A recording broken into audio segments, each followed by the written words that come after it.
4월 10일 토요일 아침입니다. 지난밤에도 우리의 생명을 지켜주신 하나님께 감사와 찬송 또 영광을 올려드립니다. 오늘도 새로운 생명을 주신 하나님의 은혜로 또 예배로 하루를 시작합니다. 이 하루 하나님의 은혜가 우리에게 충만하게 임하기를 간절히 축원합니다. 사도신경으로 우리의 신앙을 고백하겠습니다. 나는 전능하신 아버지 하나님 천지의 창조주를 믿습니다. 나는 그의 유일하신 아들 우리 주 예수 그리스도를 믿습니다. 그는 성령으로 잉태되어 동정녀 마리아에게서 나시고 본디오 빌라도에게 고난을 받아 십자가에 못 박혀 죽으시고 장사된 지 사흘 만에 죽은 자 가운데서 다시 살아나셨으며 하늘에 오르시어 전능하신 아버지 하나님 우편에 앉아 계시다가 거기로부터 살아있는 자와 죽은 자를 심판하러 오십니다. 나는 성령을 믿으며 거룩한 공교회와 성도의 교제와 죄를 용서받는 것과 몸의 부활과 영생을 믿습니다. 아멘. 찬송가 401장 찬송하겠습니다. 찬송가 401장입니다.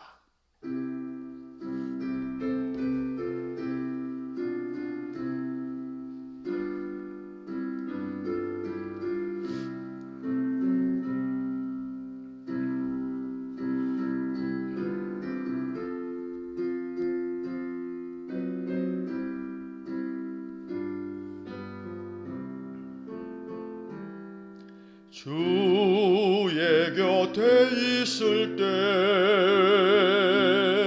마음이 든든하오니 주여 내가 살 동안 인도하여 주소서. 주여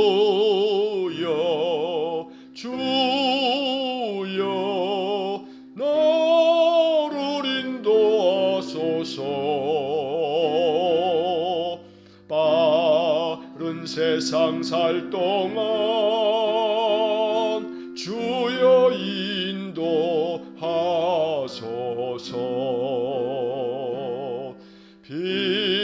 피난처인 예수여 세상 물결 엄할 때 그 신은혜 베푸사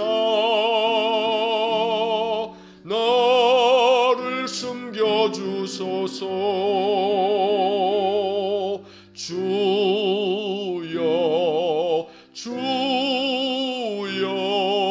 나를 인도하소서.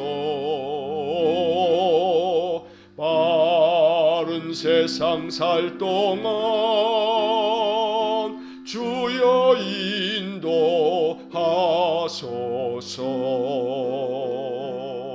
세상 풍파 지난 후 영화로운 나라와 눈물 없는 곳으로 들어가게 하소서. 주여 나를 인도하소서. 바른 세상 살 동안 주여 인도하소서.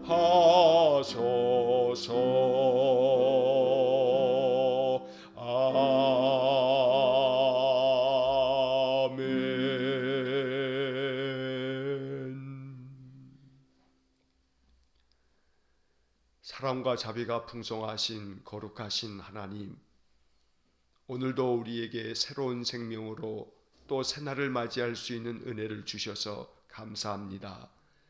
이른 아침 깨어 하나님 찬송하며 예배할 수 있는 은혜를 주셔서 더욱 감사합니다.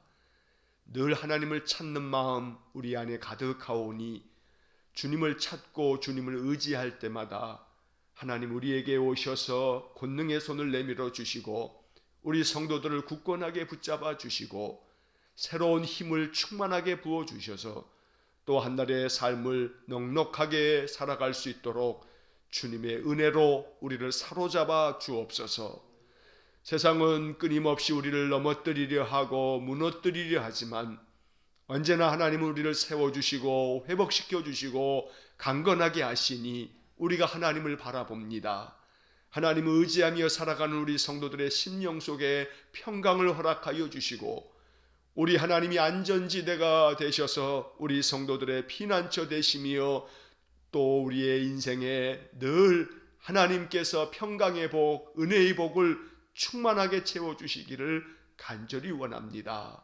자비로우신 하나님, 오늘도 이 아침 우리 마음 중심의 예배를 연락하여 주시고 예배 가운데 임재하셔서 우리 성도들의 심령 가운데 약속의 말씀을 들려주시고 주님의 복음으로 인해 우리의 영이 살게 하시고 영혼이 강건하여지고 육신이 강건하여지며 우리의 모든 삶을 통해서 하나님의 형통의 복을 누리는 귀한 복을 주시기 원합니다.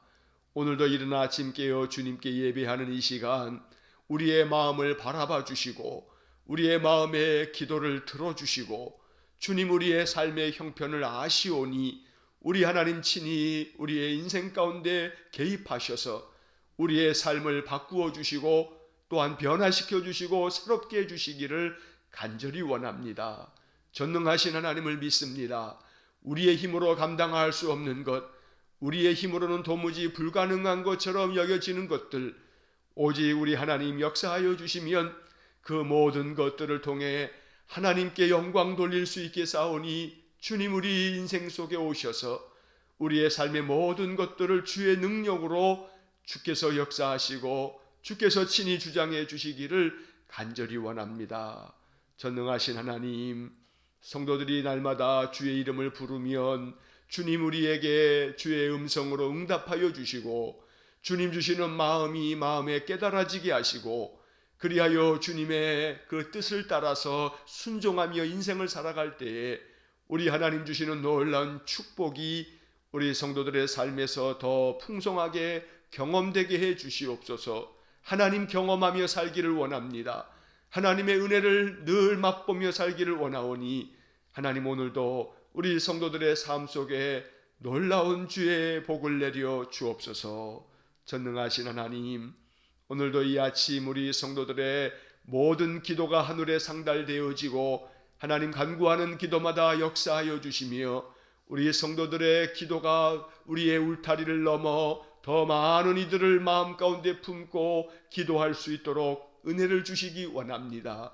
늘 예배할 때마다 우리의 마음에 기도의 부담을 주셔서 기도하지 아니하면 우리의 마음이 불붙는 것 같아서 하나님 앞에 더 힘써 기도할 수 있도록 우리 심령을 흔들어 깨워주시기를 간절히 원합니다. 간구하는 모든 기도 가운데 하나님 역사하셔서 우리의 기도가 하나도 땅에 떨어지지 아니하고 하나님 그 모든 기도에 응답하심을 우리로 하여금 알게 해 주옵소서. 자비로우신 하나님, 주의 몸된 교회를 위하여 기도하오니 주께서 이곳에 세운 우리 일산흥광교회를 더욱 거룩하게 하시며 하나님의 마음에 합한 교회로 주의 성령께서 인도해 주시기를 간절히 원합니다. 새로운 길을 열어주소서. 기도의 마음을 가지고 올 한 해 이 말씀 붙잡고 기도하오니 하나님께서 우리 성도들의 모든 인생의 삶, 그 모든 길이 광야의 길을 내시고 사막의 강을 내신 그 하나님을 만나는 귀한 복을 주시기를 간절히 원합니다. 이 교회가 더욱더 말씀 위에 든든하게 세워지고 우리 모든 성도들의 삶의 평강을 더하심으로 교회를 더욱더 주께서 영적인 부흥으로 인도해 주시기를 간절히 원하며 또한 우리 교회가 파송한 우리 이정수 목사님과 김정현 선교사님 귀한 가정을 하나님 기억하여 주시고 늘 우리 성도들이 우리가 파송한 선교사님을 위해서 더 힘써 기도할 수 있도록 우리의 마음 가운데 늘 선교사 가정을 위한 간절한 기도가 가득하게 해 주옵소서. 교회가 세워서 또한 경영하는 우리 제가센터를 기억해 주시기를 간절히 원합니다. 제가센터를 통해서 노인복지 사역을 잘 감당할 수 있도록 은혜 주시기를 원합니다. 센터장으로 수고한 우리 허인숙 집사님과 또 우리 강경란 실장님을 기억하여 주시고 또 많은 우리 요양보호사 선생님들을 한 분 한 분 기억하여 주셔서 우리 연세 많은 어르신들을 내 부모와 같이 잘 공경하며 섬길 수 있게 해주시고 우리 모든 수급자 어르신들 가정에 평강의 복을 주시고 날마다 하나님이 코로나 시대에도 우리 어르신들이 늘 평강 가운데 안전하도록 하나님 지켜주시기를 간절히 원합니다. 그리하여 이 제가센터를 통하여 교회가 더욱더 귀한 노인복지의 사역을 더 힘써 감당할 수 있도록 은혜 위에 은혜를 더하여 주시기를 간절히 원합니다. 전능하신 하나님, 주께서 오늘 한날 우리 성도들의 마음 가운데 예배를 향한 간절한 마음을 주셔서 이제 거룩한 주일을 사모하는 마음으로 이 주말을 보내면서 오직 여호와 하나님 앞에 대면이든 비대면이든 우리 마음 중심을 하나님께 드릴 수 있도록 우리 성도들 마음을 주장하여 주옵소서. 오늘도 이 아침 출애굽기의 말씀을 읽고 기록된 말씀을 묵상할 때에 말씀이 마음 가운데 깊이 와닿게 하시고 이 말씀이 우리 안에서 복음이 되어서 약속의 말씀을 붙들고 살아가는 또 한 날 되게 해 주옵소서. 모든 것을 주님께 의탁하오니 오늘도 예배 가운데 임하시는 하나님께서 우리 성도들에게 한량없는 은혜를 내려 주시기를 간절히 원하며 예수님 이름으로 기도하옵나이다. 아멘. 오늘 우리에게 주시는 하나님의 말씀은 출애굽기 3장 1절로 12절의 말씀입니다. 출애굽기 3장 1절로 12절의 말씀을 봉독하겠습니다. 모세가 그의 장인 미디안 제사장 이드로의 양떼를 치더니 그 떼를 광야 서쪽으로 인도하여 하나님의 산 호렙에 이르매 여호와의 사자가 떨기나무 가운데로부터 나오는 불꽃 안에서 그에게 나타나시니라. 그가 보니 떨기나무에 불이 붙었으나 그 떨기나무가 사라지지 아니하는지라. 이에 모세가 이르되 내가 돌이켜 가서 이 큰 광경을 보리라. 떨기나무가 어찌하여 타지 아니하는고 하니 그때에 여호와께서 그가 보려고 돌이켜 오는 것을 보신지라. 하나님이 떨기나무 가운데서 그를 불러 이르시되 모세야 모세야 하시매 그가 이르되 내가 여기 있나이다. 하나님이 이르시되 이리로 가까이 오지 말라. 내가 선 곳은 거룩한 땅이니 내 발에서 신을 벗으라. 또 이르시되 나는 내 조상의 하나님이니 아브라함의 하나님, 이삭의 하나님, 야곱의 하나님이니라. 모세가 하나님 배웁기를 두려워하여 얼굴을 가리매 여호와께서 이르시되 내가 애굽에 있는 내 백성의 고통을 분명히 보고 그들이 그들의 감독자로 말미암아 부르짖음을 듣고 그 근심을 알고 내가 내려가서 그들을 애굽인의 손에서 건져내고 그들을 그 땅에서 인도하여 아름답고 광대한 땅, 젖과 꿀이 흐르는 땅, 곧 가나안 족속, 헷 족속, 아모리 족속, 브리스 족속, 히위 족속, 여부수 족속의 지방에 데려가려 하노라. 이제 가라. 이스라엘 자손의 부르짖음이 내게 달하고 애굽 사람이 그들을 괴롭히는 학대도 내가 보았으니 이제 내가 너를 바로에게 보내어 너에게 내 백성 이스라엘 자손을 애굽에서 인도하여 내게 하리라. 모세가 하나님께 아뢰되 내가 누구이기에 바로에게 가며 이스라엘 자손을 애굽에서 인도하여 내리까? 하나님이 이르시되 내가 반드시 너와 함께 있으리라. 내가 그 백성을 애굽에서 인도하여 낸 후에 너희가 이 산에서 하나님을 섬기리니 이것이 내가 너를 보낸 증거니라. 아멘. 자, 출애굽기 3장의 말씀, 우리 1절서부터 12절의 말씀을 읽었는데 오늘 읽은 이 말씀은 하나님께서 모세를 부르셔서 이스라엘 백성들을 구원하시려고 이제 모세에게 사명을 주시는 아주 소중한 은혜의 말씀입니다. 이 말씀이 우리의 마음 가운데 큰 은혜가 되고 또 이 말씀을 통해서 하나님 약속하시는 아주 소중한 복음이 우리의 마음속에 가득하기를 간절히 축원합니다. 모든 말씀 속에는 복음이 담겨 있습니다. 복된 소식이 말씀 안에 있는 겁니다. 그래서 늘 말씀을 읽을 때마다 이 말씀에 담겨 있는 복음이 무엇인가, 이 말씀 속에서 내가 꼭 붙들어야 할 복음이 무엇인가, 늘 그런 마음으로 성경의 말씀을 깊이 구절구절 묵상해야겠습니다. 자, 1절 말씀에 보면 모세가 그의 장인 또 미디안의 제사장인 이드로의 양떼를 치고 있다 하고 말씀합니다. 우리가 앞서 2장 어제 말씀에서 18절의 말씀에서는 바로 그 미디안의 제사장의 이름이 루엘이라고 나옵니다. 그런데 오늘 본문에서는 이드로라고 하는 이름으로 기록되어져 있습니다. 같은 사람입니다. 자, 자기 장인의 양떼들을 치기 위해서 모세가 이곳저곳을 다니다가 이제 광야 서쪽에 그 한 산으로 향해서 이렇게 쭉 양떼들을 이끌고 갑니다. 자, 여기 1절 말씀에서 중요한 것은 모세가 이렇게 양떼들을 인도해서 하나님의 산 호렙까지 이르렀다는 겁니다.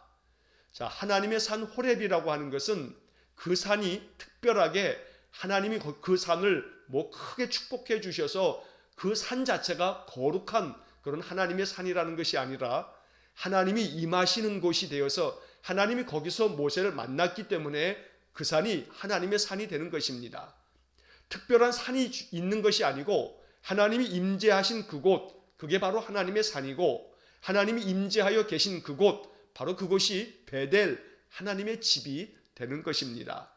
여기서 중요한 것은 하나님께서 모세를 만나시려고 모세를 그렇게 호렙산으로 인도하셔서 그 산에서 하나님이 그를 만나 주셨다는 것입니다.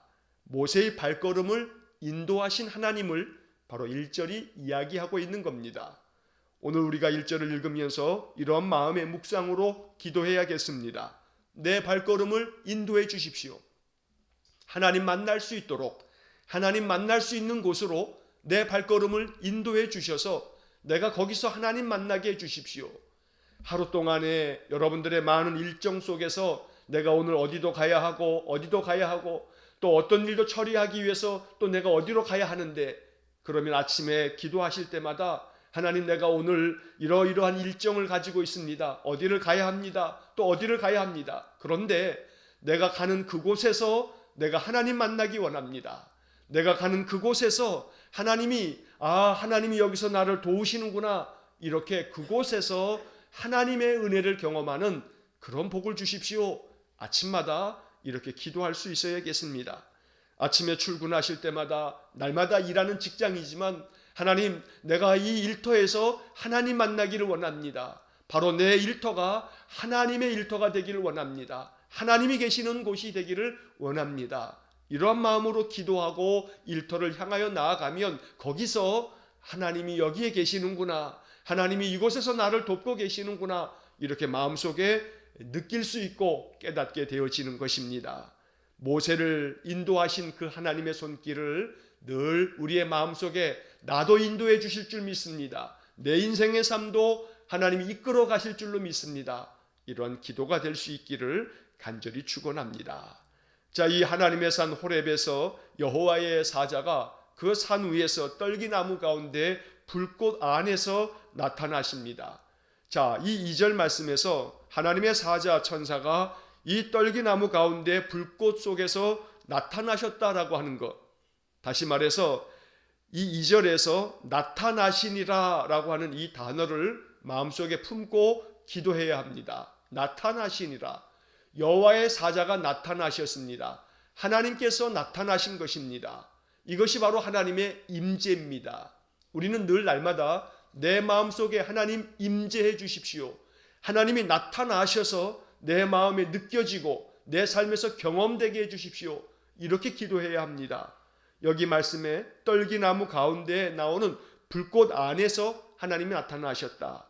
그런데 놀라운 것은 모세가 그 광경을 보니까 이 떨기나무가 불이 붙어 있긴 하지만 나무가 사라지지 않는 겁니다. 불이 계속 타오르면 나무가 다 이 불꽃과 함께 타서 사라져야 되고 재가 돼야 되는데 이 떨기나무는 계속해서 타지만 그러나 결코 나무가 다 없어지지 않는 겁니다.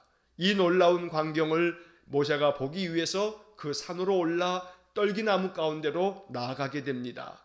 자, 4절 말씀에 여호와께서 그가 보려고 돌이켜 오는 것을 보신지라 하나님이 떨기나무 가운데서 그를 불러 이르시되 모세야 모세야. 모세가 대답합니다. 내가 여기 있습니다. 자, 이 5절 말씀에서 이제 하나님이 모세에게 첫 마디 말씀을 하십니다. 하나님이 이르시되 이리로 가까이 오지 말라. 내가 선 곳은 거룩한 땅이니 내 발에서 신을 벗어라. 하나님께서 모세에게 하신 첫 말씀은 이리로 가까이 오지 말아라. 왜냐하면 이곳은 거룩한 땅이다. 그러니 네가 너의 발에서 신을 벗어라. 이렇게 말씀하십니다. 이 말씀은 참 깊은 말씀입니다. 많은 의미가 담겨져 있습니다. 이 말씀의 뜻이 오직 한 가지가 아니기 때문에 이 말씀을 여러 가지 모양으로 해석할 수 있고 묵상할 수가 있습니다. 자, 여기서 우리가 마음 가운데 오늘 아침 묵상하려고 하는 것은 이리로 가까이 오지 말라. 하나님이 임재하여 나타나신 그곳에 하나님 앞으로 더 나아오는 것, 너 가까이 오지 말라 합니다. 하나님이 모세를 가까이 오지 못하게 만드시는 것은 하나님의 그 임재의 거룩함 앞에서 이 죄인된 모세가 하나님 앞에 나아오는 것은 죄된 속성을 가지고 있는 채로는 하나님께 나올 수 없기 때문입니다. 우리는 하나님께 더 가까이 나아가야 합니다. 하나님은 가까이 우리에게 오라고 말씀하십니다. 그러나 가까이 오지 말라고 하는 것은 아직 죄성을 가지고 있는 그 모습 그대로 나올 수는 없다고 말씀하고 있는 겁니다. 그래서 주님께서는 이렇게 말씀합니다. 내 발에서 신을 벗어라. 내 발에서 신을 벗어라. 여기서 신을 벗어라라고 하는 것은 우리가 세상을 살아가는 동안에 항상 신을 신고 다닙니다. 이 신을 신고 다니기 때문에 우리는 이 세상에 이 죄 가운데 끊임없이 죄의 발걸음으로 우리의 인생을 살아가고 있기 때문에 이 신발이라고 하는 것은 결국 내 안에 가득한 내가 세상 속에서 끊임없이 밟고 다녔던 모든 죄성을 이야기한다고 해석할 수 있는 겁니다. 그러므로 신을 벗으라고 하는 것은 네가 지금까지 살아왔던 이 세상의 삶에서의 모든 너의 죄와 악을 벗어버려라 라고 하는 말씀이기도 합니다. 그래서 모든 신발을 벗어야만 네가 내게로 가까이 올 수 있다고 말씀하고 있는 것입니다. 여러분, 우리가 어떤 직장에 취직하려고 할 때 이력서를 씁니다. 이력서라고 합니다. 그런데 그 이력서에 이력이라고 하는 단어를 가만히 살펴보면 앞에 나와 있는 이자는 신발 이자입니다.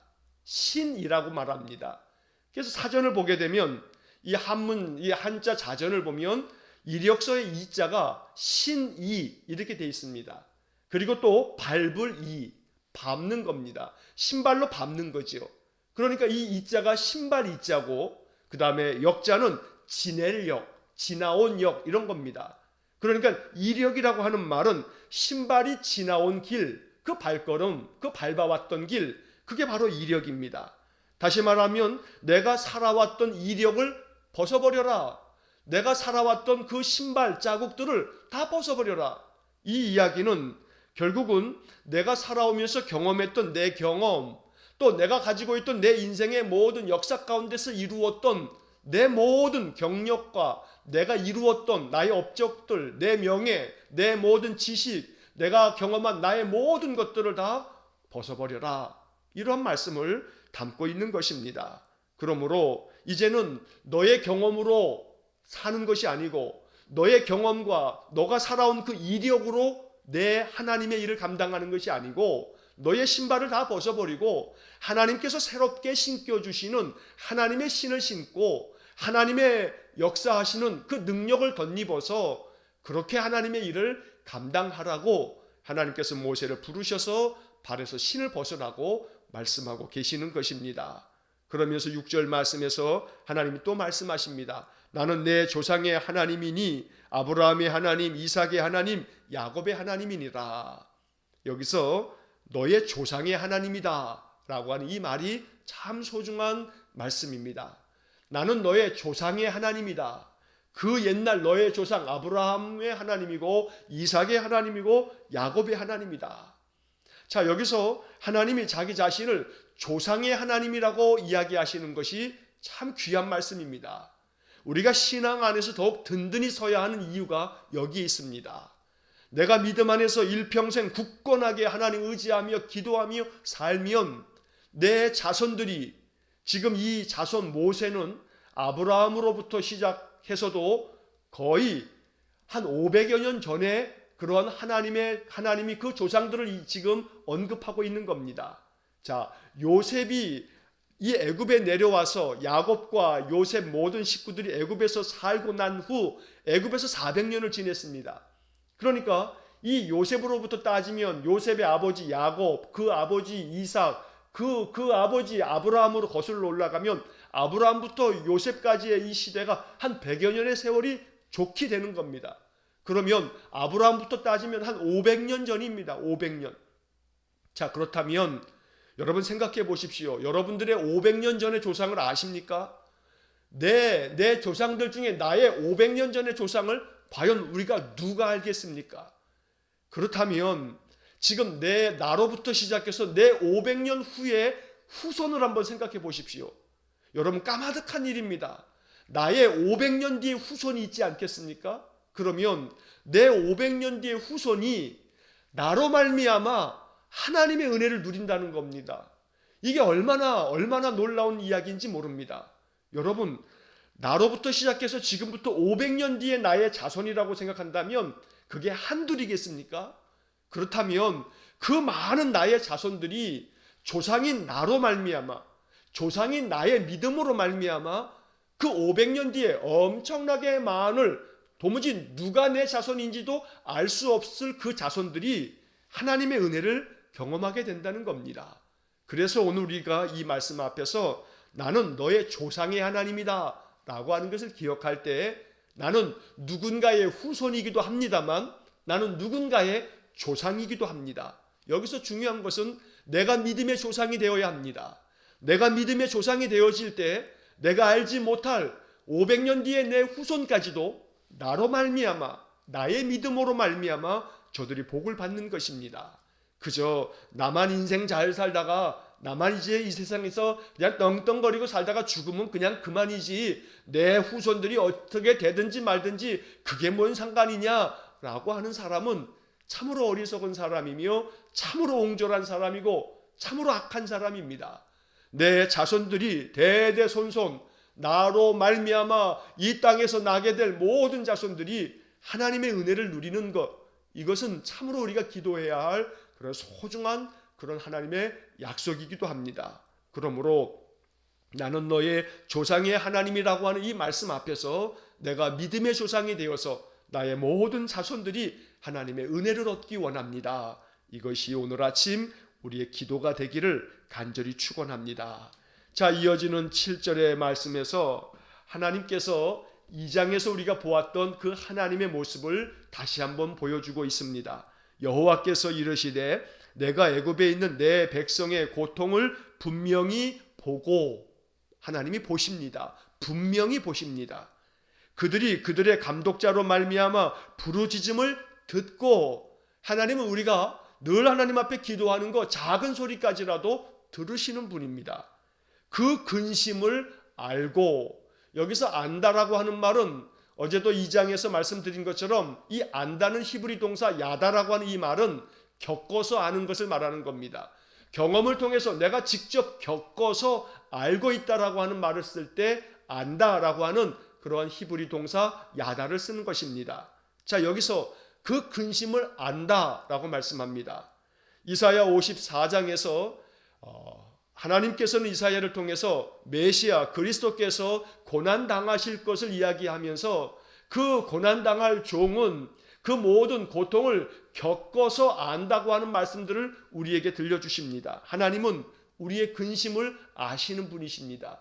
우리의 걱정도 아시고 우리의 불안도 아시고 우리의 마음의 괴로움도 슬픔도 우리의 마음의 고통도 하나님은 알고 계십니다. 그래서 하나님은 이렇게 아신 다음에 그저 내가 알았어 하고 고개만 끄덕이는 분이 아니고 우리를 도우시기 위해서 우리에게 찾아오시는 분이십니다. 8절의 말씀을 보면 내가 내려가서 그들을 애굽인의 손에서 건져내고 그들을 그 땅에서 인도하여 아름답고 광대한 땅, 젖과 꿀이 흐르는 그 땅으로 데려가려 하노라. 이렇게 말씀합니다. 하나님께서 우리의 근심을 아시고 우리의 간절한 기도를 들으시고 우리의 모든 고통도 분명히 보시고 그리고 우리에게 찾아오십니다. 그리고 우리를 건져내십니다. 그리고 인도하십니다. 모든 고통을 벗겨주시는 것만이 하나님의 뜻이 아닙니다. 벗겨주신 다음에는 그 모든 애굽의 고통을 벗겨주신 다음에 애굽에서 출애굽하게 하신 다음에 그 다음 중요한 것은 하나님이 가나안 땅으로 향하게 하신다는 겁니다. 무엇으로부터 모든 괴로움들을 벗겨주시는 것이 끝나는 것이 아니고 가나안 땅까지 약속하셔서 그 젖과 꿀이 흐르는 땅으로 인도해 주시는 하나님, 바로 오늘 본문의 말씀에서 우리가 만나야 할 하나님입니다. 하나님은 항상 우리를 건져주시고 인도하시는 분입니다. 우리에게 젖과 꿀이 흐르는 땅을 약속하시고 그곳으로 데려가시는 분이십니다. 오늘 8절 말씀의 맨 마지막에 나오는 단어 데려가려 하노라. 데려가려 하노라. 하나님이 데려가십니다. 하나님이 우리의 모든 인생을 이끄셔서 하나님께서 예비하신 복된 곳으로 우리의 삶을 늘 데려가실 것입니다. 이것이 우리의 마음속에 복음이 되어서 늘 하나님이 나를 건져내 주시고 인도하여 주시고 나를 젖과 꿀이 흐르는 가나안 땅으로 데려가신다는 사실을 마음으로 확신하면서 인생을 살아갈 수 있기를 간절히 축원합니다. 자, 9절 말씀에서 이제 가라. 이스라엘 자손의 부르짖음이 내게 달하고 애굽 사람이 그들을 괴롭히는 학대도 내가 보았으니 10절 이제 내가 너를 바로에게 보내어 너에게 내 백성 이스라엘 자손을 애굽에서 인도하여 내게 하리라. 자, 여러분 이 10절이 참 중요한 말씀입니다. 하나님께서 8절과 9절의 말씀에서 내가 너희들의 모든 그 고통을 보고 부르짖는 그 소리를 듣고 너희들의 근심을 알고 그래서 내가 내려가서 너희들을 건져내고 인도하고 데려가겠다 말씀하셨는데 그 다음에 이 10절의 말씀에서는 그러니 모세야 네가 이제 가라. 네가 이제 바로에게 가라. 그리고 이 백성 너희들의 자손들 이스라엘 자손들을 애굽에서 인도하여 내라 하고 말씀합니다. 이 말씀이 우리에게 주는 의미는 하나님께서 내려오셔서 이스라엘 자손들을 애굽에서 이끌어서 가나안 땅으로 데려가시겠다고 했는데 그 사명을 누구에게 지금 위탁하고 있냐면 모세에게 위탁하고 있는 겁니다. 하나님께서 모세를 통해서 일하시는 것입니다. 지금도 마찬가지입니다. 하나님은 우리의 눈에 보이지 않습니다. 우리가 만질 수도 없고 느끼기도 참 어렵습니다. 그런데 중요한 사실 하나는 하나님은 하나님 앞에 순종하는 사람들을 통해서 일하신다는 겁니다. 모세가 하나님 앞에 순종하여 이제 이스라엘 백성들을 이끌어 나아가는 것이 출애굽기의 이야기입니다. 하나님께서 붙드시고 택하신 한 사람을 통해서 이렇게 이스라엘 자손들을 약속하신 그 젖과 꿀이 흐르는 땅으로 데려가고 있는 이야기가 출애굽기의 이야기입니다. 여기서 우리는 마음 가운데 깊이 기도하면서 이 10절 말씀을 읽어야겠습니다. 내가 너를 바로에게 보내어. 내가 너를 바로에게 보내어. 자, 이 출애굽기 3장에서 하나님은 모세를 바로에게 보내셨습니다. 이제 이 말씀을 나의 삶 속에 적용하여 이 말씀을 내게 주신 말씀으로 읽는다면 하나님이 나를 어디로 보내어 이렇게 읽어야 합니다. 하나님이 오늘도 나를 가정으로 보내셨고 일터로 보내셨고 나를 교회로 보내시면서 또 나를 이 세상의 그 어떠한 곳이든지 하나님이 나를 보내신다는 겁니다. 여기서 보내어라고 하는 이 말이 중요합니다. 하나님께서 나를 보내시면서 내가 너를 보낸다. 그러니 너는 가서 내 일을 감당해라. 나를 대신해서 내가 하고자 하는 일을 네가 해라 라고 말씀하고 있는 것입니다. 오늘 이 말씀 앞에 순종할 수 있기를 간절히 축원합니다. 하나님께서 나를 보내신다면 하나님, 내가 하나님의 보내심을 받아서 하나님의 뜻을 받들겠습니다. 이렇게 믿음으로 주님께 응답하는 귀하고 복된 삶이 되시기를 간절히 축원합니다. 그런데 안타깝게도 이제 11절부터 이제 내일 이어지게 될 내일 주일 설교에 나오게 될 말씀입니다만 이제 이후의 말씀을 보게 되면 모세가 계속해서 하나님 말씀 앞에 토를 답니다. 하나님 이것 때문에요. 이것 때문에요. 계속 그래서 안 됩니다. 이래서 안 됩니다. 그러다가 나중에는 우리가 이제 나중에 또 이어서 말씀 보겠습니다만 하나님 보낼 만한 자를 보내십시오. 이렇게까지 모세가 나옵니다. 그래서 하나님께서 모세에게 노하시는 장면을 우리가 이제 곧 보게 될 것입니다. 자, 이 말씀 11절에서 모세가 하나님께 이야기합니다. 내가 누구이기에 바로에게 가겠습니까? 이스라엘 자손을 애굽에서 인도하여 내다니요. 내가 누구이기에 이런 일을 하겠습니까? 모세가 이렇게 이야기합니다. 거절하는 거죠. 자, 여기서 중요한 것은 모세가 지금 하나님 앞에 대답하는 것은 내가 누구이기에 바로에게 가서 이스라엘 자손들을 이끌어내겠습니까? 라고 이렇게 묻고 있는데 그 다음 이어지는 12절에서 하나님의 대답을 우리가 분명히 보아야 합니다. 하나님이 이르시되 내가 반드시 너와 함께 있으리라 이렇게 대답하십니다. 여러분 모세는 지금 하나님께 묻기를 내가 도대체 누구길래 바로에게 가서 이스라엘 백성들을 인도해 내겠느냐고 묻는데 하나님의 대답은 내가 반드시 너와 함께 있으리라 이렇게 말씀합니다. 이 말씀이 중요한 의미를 가지고 있습니다. 내가 누구이기에 라고 하는 말은 모세가 지금 자기 자신을 보고 있는 겁니다. 도대체 하나님 내가 누굽니까? 나 같은 존재가 양떼나 치고 있는 지금 이 목자에 불과한 내가 어떻게 이스라엘 백성들을 인도하겠습니까? 자기의 한량없이 부족한 모습을 보면서 자기 자신을 바라보고 있는 겁니다. 그런데 하나님은 대답하십니다. 내가 반드시 너와 함께 있으리라. 여기서 하나님 말씀하시는 것에 중요한 것은 주어입니다. 주어. 내가 반드시 너와 함께 있으리라. 다시 말하면 너는 누구냐 하면 너 지금 내가 누구냐고 물어봤냐? 그래 대답해 주마. 너는 누구냐 하면 내가 함께 하는 사람이다 라고 말하는 겁니다. 내가 반드시 너와 함께 있으리라 했으니 모세는 어떤 사람이냐 하면 반드시 하나님이 함께 하는 사람입니다. 하나님께서 항상 함께 하는 사람, 반드시 함께 하겠다고 말씀하셨기 때문에 모세는 어떤 사람이냐면 하나님이 함께하는 사람입니다. 이것이 복음입니다. 내가 누구이기에 이 일을 감당하겠습니까? 내가 누구이기에 이러한 인생의 삶을 내가 견디어내겠습니까? 우리가 마음속에 나 자신을 바라보면 끊임없이 낙담이 되고 마음이 좌절이 생기고 마음의 괴로움이 쌓입니다. 내가 누구이기에 이 모든 것들을 감당할 수 있겠는가? 내 가정의 모든 일들을 내가 누구이기에 감당할 수 있겠는가? 내가 일터에서 내가 누구이기에 내가 이 직장에서 사업장에서 이 모든 일을 이루어낼 수 있겠는가? 내가 누구이기에 자꾸 나만 바라보면 모든 거 할 수 없습니다. 나만 생각하면 우리는 아무것도 아닌 보잘것없는 존재입니다. 그러나 나를 바라보지 말고 나와 함께 계시는 반드시 나와 함께 계시는 하나님이 내 곁에 계심을 보아야 합니다.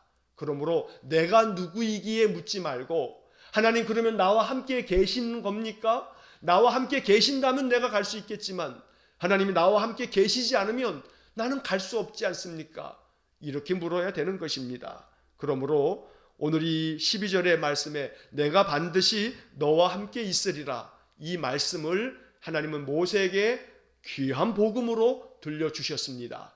반드시 내가 너와 함께 있겠다는 이 말씀은 성경 전체에서 가장 중요한 약속의 말씀입니다.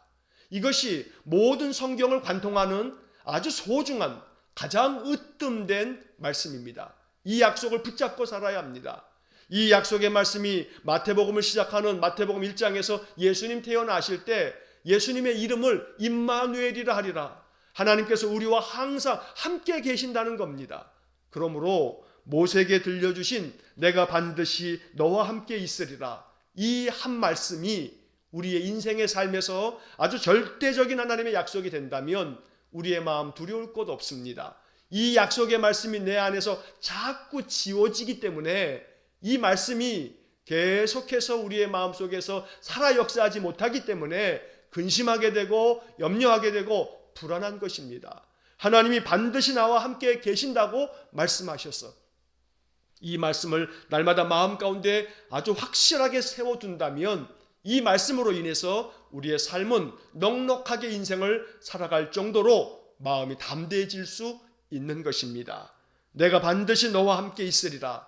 이 말씀을 마음 가운데 기록해 두시기 바랍니다. 연필로 쓰면 안 됩니다. 세상의 많은 일들이 지우개처럼 내 마음속에서 이 말씀을 계속해서 지워댑니다. 그렇기 때문에 이 말씀을 마음속에 새겨야 합니다. 돌에다가 정을 가지고 그저 그 돌을 파서라도 새겨놓듯이, 그래서 그 돌에 새겨진 그 글귀는 지워지지 않는 것처럼 내 마음판에다가 이 말씀을 새겨둬야 합니다. 다시 한번 말씀드립니다. 내가 반드시 너와 함께 있으리라. 이 말씀은 신구약 성경 전체에서 가장 중요한 복음이고 하나님의 약속입니다.